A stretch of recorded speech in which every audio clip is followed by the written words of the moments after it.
हो जाता एगो सुना खुश खबरी, नोट के बारिश होई छैले बाबा दरी।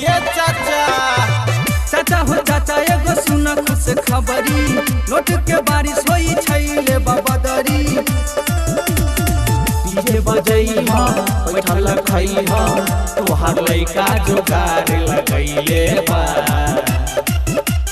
सहाटा कमाई हा बारात लगई हा, तोहरो ड्यूटी लगैले बा।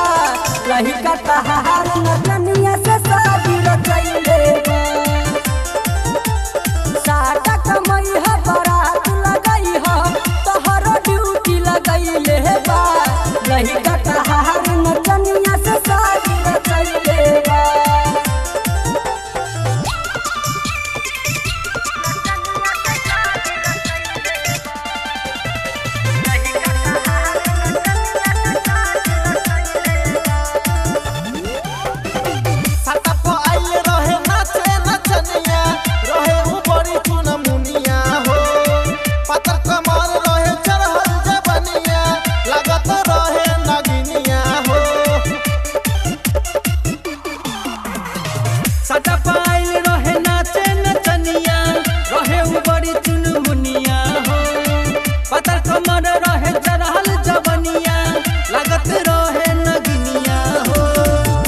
बना के जोश में आके ओकरा मांग में सिंदूर लगैले बा।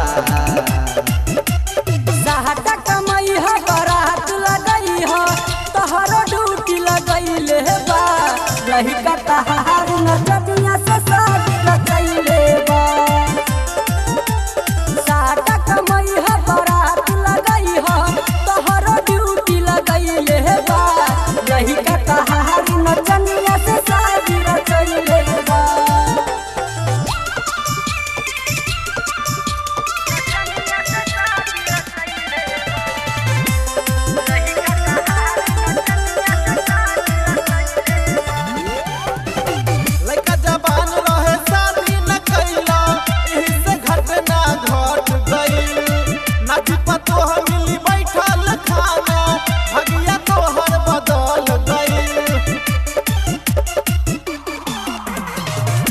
जवान रहे शादी न कैला, एही से घटना घट गई। नाची पुतोह मिली बैठल खाना, भगिया तोहर बदल गई। लिखे नरेंद्र मैटर बा डेंजर, काके मिथिले सारन जे बतैले बा।